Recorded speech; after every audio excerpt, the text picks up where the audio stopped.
presentación del libro Para evitar tantos males, liberalismo, constitución y propiedad en el largo siglo XIX, que coordinan la doctora Mariana Terán Fuentes y el doctor Edgar Hurtado. Es para mí un gusto que el día de hoy podamos presentar esta obra que, bueno, se publica el año pasado, pero no se había tenido la oportunidad de presentarla pues, hasta el día de hoy, ¿no? Y entonces, pues nos llena de orgullo poder por fin estar aquí, mostrarles a ustedes el resultado pues, de años de trabajo, un trabajo colectivo que coordinan la doctora Mariana y el doctor Edgar con mucho esfuerzo, con un largo tiempo de dedicación, del cual bueno, pues, nos vamos a dedicar a hablar un poco a lo largo de esta sesión. Desafortunadamente pues no nos pudieron acompañar aquí el resto de los compañeros que estaban planteados, pero bueno, pues esperamos llevar esta presentación con toda prontitud y con el éxito que sea posible para que ustedes pues se interesen en la obra y tengan la oportunidad de revisarla, de leerla, comentarla. Vamos a plantear un poco una dinámica distinta a la que estamos acostumbrados pues, en las presentaciones del libro. Vamos a manejar esta presentación un poco tipo conversatorio. Yo les sugiero, bueno, les invito pues primero a que escuchemos en voz de la doctora Mariana Terán sobre el proyecto que dio paso a la producción de esta obra editorial. Doctora, la escuchamos. Buenas tardes a todos. Muchísimas gracias por acompañarnos. Es un privilegio contar con la compañía y la amistad de todos ustedes. Nos sentimos muy afortunados por ese lado y bueno, también agradecer desde luego al Instituto Cultural de Zacatecas, Ramón López Velarde, por la generosidad de abrirnos un espacio en su magnífico programa cultural. Este proyecto nace, tiene razón Miriam, hace muchos años. Es un proyecto que nos auspició el Consejo Nacional de Ciencia y Tecnología en su convocatoria de Ciencia Básica. Ahora estas convocatorias se llaman Ciencia de Frontera y tienen en particular estas convocatorias de CONACYT la intención de generar nuevo conocimiento. En este caso, la intención de generar nuevo conocimiento histórico desde el universo de Zacatecas. Y lo que yo quiero decir es que, bueno, no es un primer proyecto, ya han habido varios proyectos que nos ha apoyado CONACYT y creo que llevamos un par de décadas con el apoyo muy generoso del CONACYT para emprender este tipo de investigaciones. Yo no soy de la idea de los investigadores aislados en su cubículo, sino más bien de formar redes, formar equipos de trabajo, y todos los proyectos en los que hemos participado ya por muchos años tienen esa característica. Están integrados por profesores entonces de la maestría y doctorado en historia, ahora el doctorado en estudios contemporáneos, por alumnos, por egresados, por profesores invitados.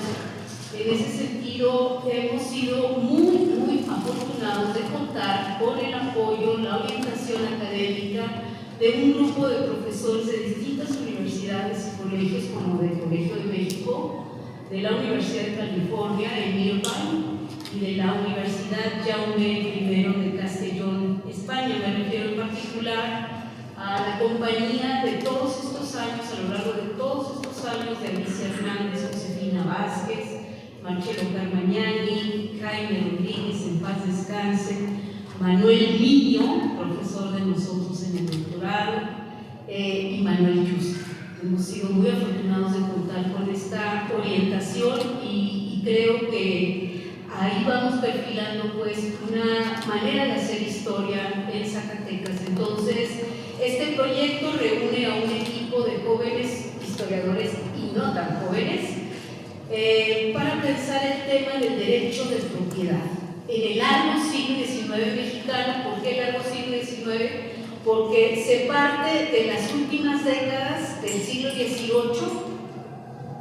Me refiero a la parte de las reformas borbónicas y la conformación de la propiedad, y desde luego el gran parteaguas constitucional con la Constitución de Cádiz de 1812, atravesamos el siglo XIX y nos quedamos hasta las primeras décadas después de la Revolución Mexicana. Es decir, contemplamos un arco constitucional de un poquito más de 100 años, de 1812 a 1917, con un también referente constitucional muy importante que fue 1857. Entonces, la idea es pensar el derecho de propiedad, pensar la Constitución, pero no pensar la Constitución solamente desde el punto de vista formal o jurídico, sino en la práctica. Cómo se viven las constituciones, cómo son interpretadas, se vuelven referentes no solo jurídicos, sino referentes sociales, culturales para las distintas comunidades. Y por otro lado, decir que no se trata digamos, de una historia de bronce, donde se magnifican algunos sujetos en particular, sino es una historia proceso, es una historia de un proceso largo, es una historia ambientada y recreada por distintos actores, colectivos, institucionales, individuales también, en un proceso histórico largo, para entender un poco las rupturas, los elementos que van rompiendo y van modificando los paradigmas constitucionales y también los elementos muy importantes que son las permanencias. Entonces este proyecto más o menos nace, se gesta en este contexto. Desde luego mi mirada particular tiene que ver con propiedad y federalismo, y cada uno de los que colaboraron en esta tarea de investigación lo fueron planteando desde sus muy particulares puntos de vista, pero con el eje del derecho de propiedad al centro. Regularmente no se cuenta en las presentaciones del libro, no se hace alusión a todo el proceso que se requiere para tener un resultado de esta naturaleza. Yo tuve la fortuna de incorporarme al proyecto ya un poco avanzado, pero pude leer en sus versiones preliminares cada una de las investigaciones que se presentan el día de hoy en este trabajo. Entonces, tengo esa visión de los trabajos que se presentaron en un inicio y del resultado que tenemos el día de hoy hecho libro. Y debo decir, ahora sí que invitándolos a la lectura, es un librazo.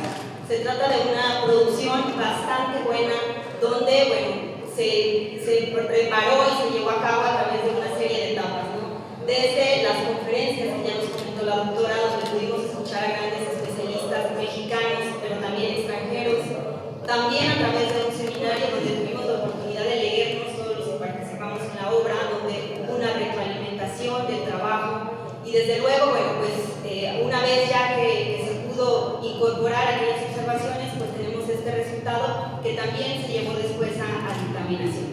Entonces, no se dice mucho sobre este proceso, pero creo que es importante señalarlo porque justamente nos habla del rigor que se requiere para hacer investigación histórica, ¿no?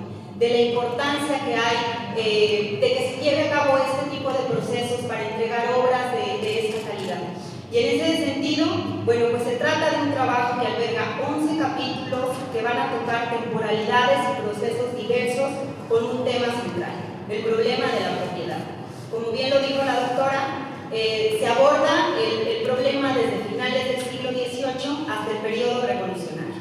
Tanto las autoras como los autores que participamos en este trabajo, bueno, van reconstruyendo un proceso histórico de larga duración, mostrando el gran entramado social, político y económico en el que vamos a ver participar a una serie de actores, ¿no? Entre los que creo que podemos destacar a las autoridades virreinales, a las autoridades republicanas, ayuntamientos, pueblos, arrendatarios, medieros, trabajadores, asociaciones religiosas, compañías deslindadoras, comisiones agrarias y desde luego una de las grandes aportaciones de la obra, el papel y la importancia del Poder Judicial de la Federación. Doctora, no sé si nos puede hablar ahora un poco sobre las aportaciones historiográficas que se hacen con este trabajo. Bueno, sí, ahora en la mañana estábamos conversando de este libro y yo le decía, bueno, ¿y este libro desde qué perspectiva historiográfica está contribuyendo? Y creo que se reúnen aquí en el volumen varias miradas. La primera es una mirada social. Creo que el libro es una aportación desde la historia social, con diferentes actores. Ya Miriam señaló un listado muy amplio de los diferentes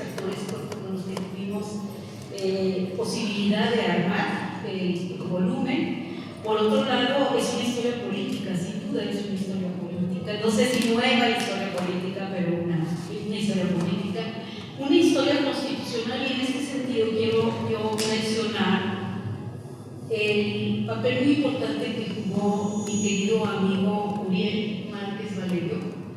Él estuvo a lo largo de todo el proceso, participa en el volumen. Yo le decía, bueno, el abogado dedicado a amparos más consolidados de Zacatecas es él, sin lugar a dudas. Por más de 40 años él ha ejercido esta línea del derecho mexicano. Y entonces le pedí en particular que hiciera una explicación sobre el juicio de amparo, cómo funciona en términos de procedimiento, en términos jurídicos, y lo hizo de una manera magnífica, incluso hay un rosario, porque nos atrevimos. Yo creo que también tenemos esa como rasgo, ¿no? De atrevernos a nadar en aguas que nunca habíamos nadado, a meternos en mares profundos y a ver qué sale, a ver si salimos bien librados. Y en ese sentido abordamos a lo largo de la investigación la posibilidad de estudiar el juicio de amparo, pero estudiarlo desde el punto de vista histórico, cómo el amparo funcionó, cómo el amparo a través de los múltiples expedientes que hay en la Casa de la Cultura Jurídica de la Suprema Corte en Zacatecas, no tienen idea de la cantidad de expedientes que hay en juicios de amparo por distintas razones. Desde luego lo nuestro fue por violación al artículo 27 constitucional. Nos sirvió muchísimo para ver que efectivamente, y esta es una idea que a lo mejor venimos a cuestionar, no se trata para la época porfirista de la dictadura tal como nos la enseñaron en la escuela, en la primaria. No hay dictadura, hay división de poderes. María Luna, la historiadora muy reconocida, María Luna Argudí, lo estudió para el caso del Congreso Mexicano en este contexto. Efectivamente hay división de poderes. No es el país de un solo hombre como se ha caracterizado tanto el periodo de Benito Juárez como el periodo de Porfirio Díaz. Es una interacción institucional profunda, es un Estado de Derecho muy importante en México, en donde, digo todo esto porque el Poder Judicial tiene su autonomía y nosotros la observamos y la comprobamos. En ese sentido me refiero a las aguas profundas que nunca habíamos navegado. La comprobamos a través de los numerosos juicios de amparo que los propietarios, miren, nada más les voy a dar un dato que es impresionante. El hacendado José León García, propietario de la hacienda de Tramposo, en Guadalupe, antes pertenecía al municipio de Guadalupe, a lo largo de su vida, él solito presentó 39 amparos. Él solo. ¿Qué quiere decir? Que el Poder Judicial, la Suprema Corte, ya tenía músculo. Hay un estudioso que se llama, ahorita se me fue el nombre. Bueno, ahorita se me fue el nombre, ahorita lo recuerdo. Reconoció que en los escritorios de los abogados, procuradores, fiscales y jueces había más de 5,000 expedientes antes de que estallara el movimiento de la Revolución Mexicana. Esos 5,000 expedientes se quintuplicaron con el artículo 27 de 1917 hasta 1931, es decir, en el periodo precardenista hay una tras otra las peticiones por ampararse. ¿Por qué? Esto es importante decirlo, porque el propietario decía, es mi derecho constitucional y no me lo pueden violar. Y entonces presentaban argumento tras argumento. León García se pasó desde Porfiriato hasta pasada la Revolución en 1928, con el caso de la Blanquita, siguió presentando juicios de amparo. Entonces esto nos habla de la efectiva división de poderes, y creo que ese es un elemento que contribuye al estado de la cuestión en Zacatecas un poco para fracturar esa imagen del país de un solo hombre. Bueno, ahora sí le cedemos la palabra a nuestro moderador para que vaya llevando un poco lo que resta de la sesión, que nos dé una explicación de la tardanza. Muchas gracias a la moderadora y al moderador. El centro está totalmente colapsado, casi me estacioné en Guadalupe. Entonces, como traer los libros, una disculpa a todos. Agradecemos a todos su presencia, saludando también a los investigadores de la Universidad de Zacatecas, de la MAC, de la Benemérita Escuela Normal de Villa Camacho, compañeros de INEGI, compañeros de la UPN. Agradecemos a todos su presencia, claro, a los servidores públicos del gobierno del Estado. Y bueno, haciendo las declaraciones que ya se dijeron, también comentar que este tipo de publicaciones que se han hecho en estos últimos años han sido parte de proyectos emanados desde la universidad, y que justamente esta es la oportunidad que tenemos para poder presentarlos a un público más amplio. Y bueno, al final se estarán obsequiando algunos ejemplares. Y siguiendo con el orden del día, y también aclarar también la parte de que nosotros, por cuestiones de salud también, tanto el maestro Oscar Clavos como el doctor Leonardo pues, pueden acompañarnos aquí en el presidente. Y bueno, continuando con esto, yo quisiera preguntarle a la doctora Mía Moreno, del Colegio Mexiquense, cuál ha sido su impresión de esta publicación, y que nos pudieran compartir cuáles han sido también sus tanto apreciaciones como observaciones de este libro. Bueno, pues un poco siguiendo con esta idea de las aportaciones historiográficas que tiene la obra, pues sí me gustaría señalar que de entrada es una obra que se arriesga a plantear otro tipo de temporalidades. Si ustedes lo observan, el hecho de que se llame el largo siglo XIX ya de entrada es una propuesta distinta, un corte histórico diferente a los que usualmente hemos venido manejando los historiadores. Y creo que justamente es el tema de la propiedad el que nos permite pues, que se plantee este tipo de temporalidad, ¿no? Pensando en que el tema de la propiedad, la concentración de la tierra, la ociosidad de la tierra, se vuelve un tema de discusión desde finales del siglo XVIII hasta justamente el periodo revolucionario en el que tenemos la reforma agraria. También es un libro que nos muestra las bases de lo que posteriormente va a ser esta reforma agraria revolucionaria, porque nos invita a ver este proceso histórico como resultado de lo que está circunscrito en este periodo. ¿Qué quiere decir eso? Que la reforma agraria que tenemos tras el periodo revolucionario no fue un proceso que se desencadene de las décadas únicamente anteriores a la revolución. No, estamos hablando de un proceso que viene desde finales del siglo XVIII, que se va discutiendo desde finales del siglo XVIII a través de una serie de proyectos que se van planteando por toda clase de autoridades, desde las autoridades virreinales, nos dice el doctor Edgar en el primer capítulo, hasta las autoridades republicanas, luego nos dice la doctora Mariana, lo dice el doctor también Gómez Serrano, los propietarios.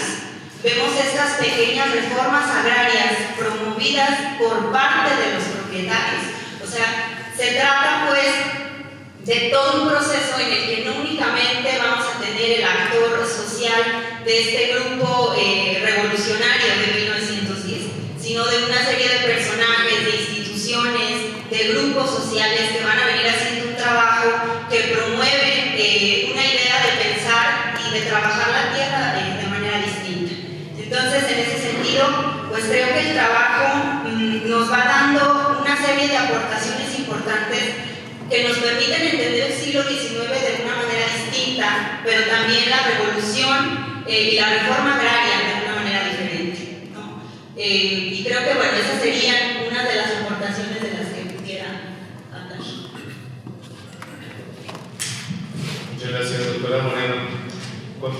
con esta idea de entablar un diálogo más directo con tanto los coordinadores como los autores. Yo quisiera que nos contara, doctora Mariana, ¿por qué es importante para los historiadores y para los no historiadores leer este libro? Bueno, qué tremenda pregunta. Pues es una pregunta buenísima porque es la justificación de por qué uno hace este tipo de cosas. Yo diría dos cosas, nada más, que se concretan en dos palabras: revolución y liberal. Tenemos normalmente en nuestro ADN cultural la idea de que revolución con R mayúscula es la de 1910 y no vemos procesos anteriores que fueron profundamente revolucionarios.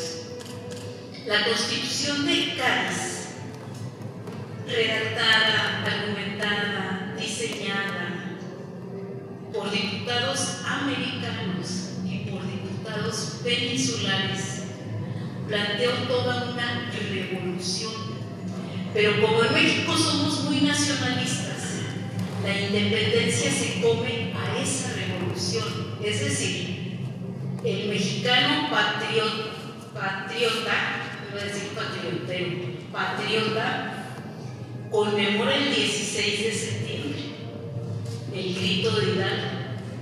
Pero se nos olvida, en 1810, pero se nos olvida que el 24 de septiembre de 1810 se reunieron en la isla de León, en España, diputados americanos y diputados peninsulares para redactar una constitución en una España cada vez más ocupada militarmente por el ejército más importante del mundo, el ejército francés, dirigido por Bonaparte. ¿Por qué revolucionaria? O sea, la revolución liberal. La revolución implica una transformación profunda, o sea, no es un movimiento armado es un movimiento parlamentario. Pero ese movimiento parlamentario movió efectivamente al mundo de Hispanoamérica. Solamente mencionar dos o tres rasgos. La Constitución de Cádiz transmuta la soberanía real a la soberanía nacional. El concepto de vasallo queda en el pasado y en su lugar es sustituido por el concepto de ciudadano. Y la representación va a configurarse transversalmente por las Cortes, que es el Congreso Nacional, por las diputaciones provinciales, que es la representación de las distintas provincias. Ustedes acuérdense que Zacatecas tuvo su diputación en 1822, que fue el origen del estado de Zacatecas, y a nivel municipal por los ayuntamientos constitucionales. Entonces es una representación en tres niveles transversal, se conectan. Dicen, por fin la voz de nuestros pueblos se escucha en la Asamblea Nacional. Y efectivamente, expedientes de Pinos, de Jerez, de Susticacán fueron leídos en las Cortes de Cádiz. Nunca había pasado eso, nunca. Entonces eso significa una revolución, un ciudadano que tiene obligaciones y que tiene derechos: libertad, igualdad, propiedad y seguridad. Estos cuatro derechos van a correr todo el siglo XIX. Si ustedes leen las constituciones de Zacatecas, la primera en 1825, luego la del 32, la del 50, 57, 69, 1910, 1918, etc. Ahí están estos derechos: libertad, igualdad, seguridad y propiedad. Entonces implicó toda una revolución. Por eso digo que si me permiten decirlo, la gran revolución de Hispanoamérica está en las Cortes de Cádiz. Y esta Constitución de 1812 es la matriz del constitucionalismo mexicano. Nada de que la Constitución Federal de 1824 es una copia de Norteamérica. Mentiras. En ese sentido, también creo que avanzamos con esta investigación para pensar la raíz hispana de los procesos constitucionales mexicanos. Y liberal es el ejercicio de las libertades. O sea, el liberalismo no es una doctrina que se encapsula solamente entre las élites para recrear y reproducir el sistema capitalista, etc. No, el liberalismo, como dice Antonio Alino, es un liberalismo que atraviesa las comunidades rurales, porque van a estar demandando ayuntamientos constitucionales y los van a demandar. Miriam lo estudió muy bien en su libro El Poder Municipal. Lo van a demandar ayuntamientos constitucionales dentro de propiedades particulares. Claro, los hacendados ponen el grito en el cielo. ¿Cómo va a haber régimen municipal en mi propia propiedad? Entonces, es muy interesante cómo el derecho a propiedad es un derecho natural, coexiste con el derecho social a la representación, coexiste y se conflictúa.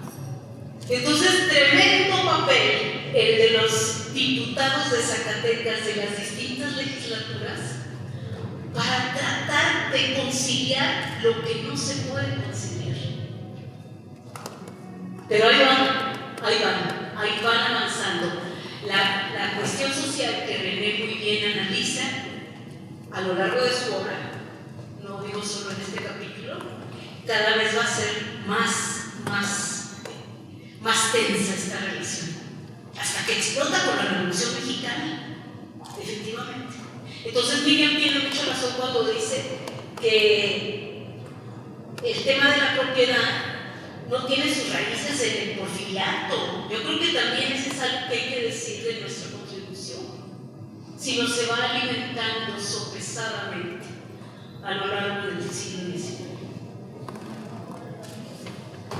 Muchas gracias, doctora. Continuando con los orden del día, quisiera preguntarle a la doctora Miriam que, bueno, los temas en general que plantea el libro pues no son del todo nuevos, pero ¿cuál es la perspectiva o la contribución que se puede observar en estos artículos que integran la obra? ¿Cuál es la aportación y cuál es el aporte histórico que implica? Bueno, creo que aquí valdría la pena señalar que una de las cosas importantes que tiene que dar el libro es justamente la necesidad de seguir haciendo historia local. Creo que eso es fundamental, y cada vez que han surgido pues esta clase de contribuciones historiográficas, a mí me han permitido ver, y creo que ustedes lo podrán constatar una vez que ya tengan el trabajo, que es fundamental que sigamos haciendo historia local, porque las historias locales nos permiten ver el proceso de manera diferente, ¿no? Y justamente lo que nos ofrece el libro, muy bien articulado, creo que ahí es una de las cosas que hay que resaltar, y que fue posible gracias a que nos pudimos leer todos, una, dos, no sé, varias veces, que a lo largo de los distintos trabajos vamos viendo esa serie de proyectos que se echaron a andar o que se buscó implementar desde principios del siglo XIX hasta la primera ley agraria.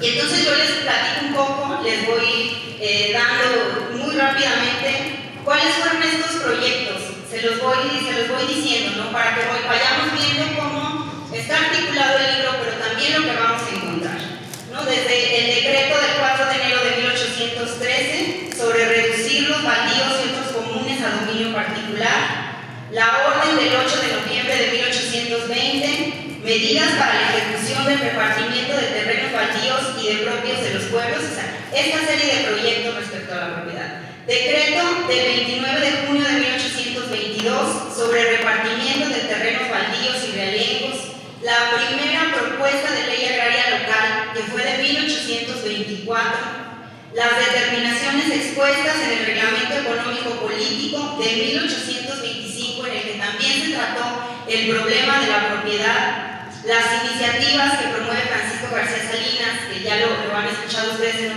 lo han leído en otras aportaciones, en este caso como la creación del banco, los proyectos de fragmentación que impulsan los grandes propietarios del Partido de Aguascalientes, la ley de desamortización del 56, la ley de nacionalización de bienes eclesiásticos del 59, desde luego el artículo 50 de la Constitución local de 1857, hasta llegar a las leyes agrarias del periodo revolucionario.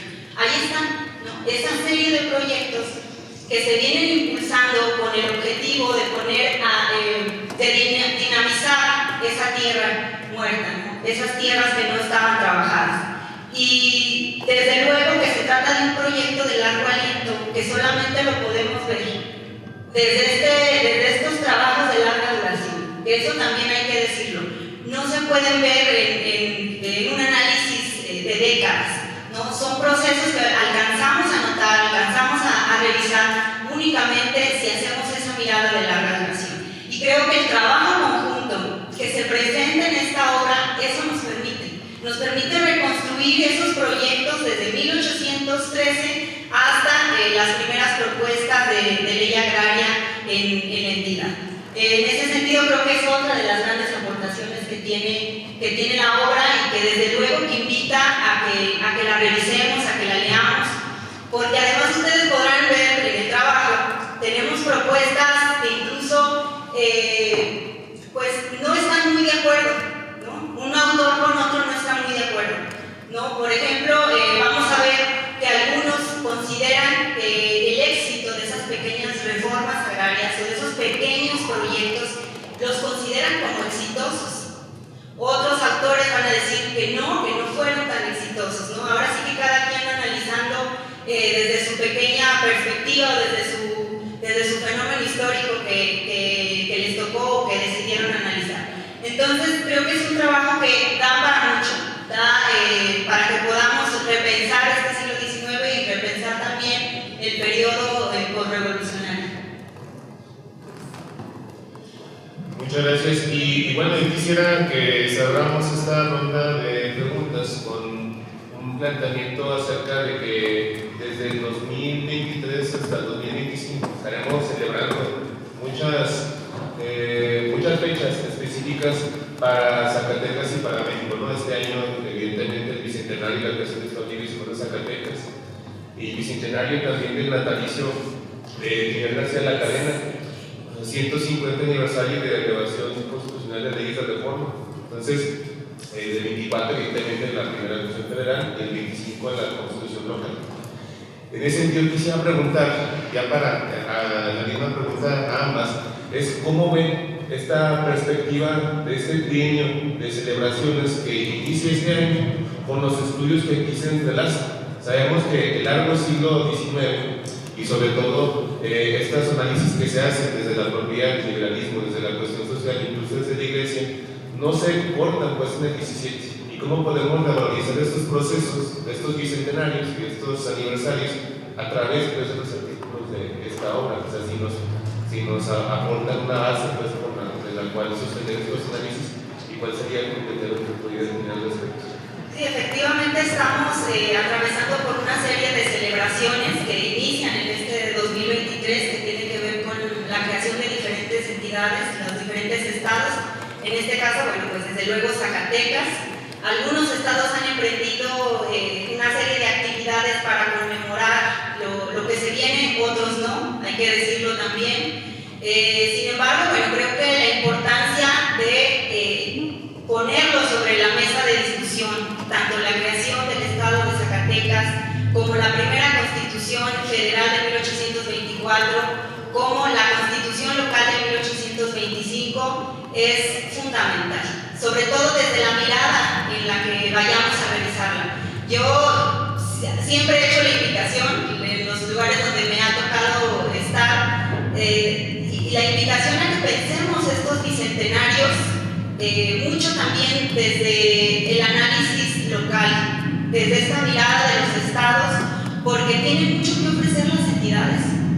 Si lo pensamos desde el proyecto constitucional, podemos ver que gran parte de las iniciativas, de las novedades constitucionales que se presentaron en la Constitución Federal, surgieron primero desde las entidades, ¿no? Pienso en el juicio de amparo, que lo vamos a tener primero en la Constitución de Yucatán, antes que en la Constitución Federal, ¿no? Si pensamos, por ejemplo, en los procesos de elección directa, también vamos a ver que van a estar presentes primero en las constituciones estatales, antes de que esté presente en la Constitución Federal. No es el caso de Zacatecas, que la doctora Mariana Terán ha trabajado muy bien, justamente cómo se propone desde la segunda mitad del 19, de manera muy temprana, que los tres poderes estatales sean de elección popular directa, ¿no? Mucho antes de que se esté planteando a nivel federal. Entonces, no podemos dejar de seguir haciendo historia local, porque tiene mucho que decir, ¿no? Sobre todo, pienso yo desde mi análisis histórico del municipio,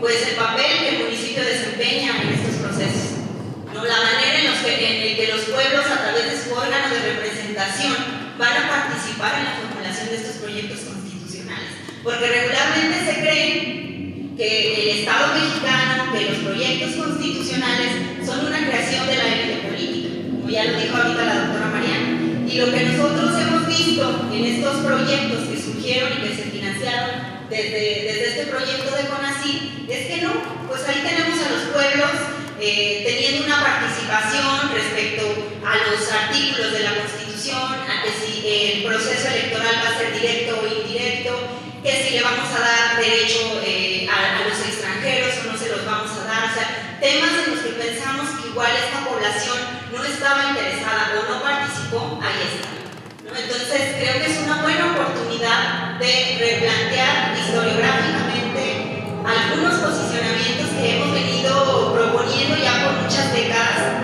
y que estos nuevos trabajos que se están presentando, entre ellos para evitar tantos males, nos da la oportunidad de plantear otra clase de historia para Zacatecas. Yo nada más quiero cerrar agradeciendo la confianza que tuvieron en este proyecto a Óscar Cuevas, Edgar Hurtado, Eduardo Jacobo, René Amaro, Madi Medrano, Fernando Villegas, Iriam Moreno, Uriel Márquez, Valerio, Jesús Gómez Serrano y Claudia Mireya. A todos ellos muchas gracias y seguramente no será el último proyecto. Este proyecto estuvo también bajo la asesoría de algunos profesores del CIDE, del MORA y de la Universidad Autónoma del Estado de México. Y pues también cerrar mi participación con mi gratitud a Pablo Mijangos, Catherine Andrews, Beatriz Rojas, Diana Menchaga y Luis Felipe Barrón. Para todos nosotros será un honor contar con su lectura. Muchas gracias.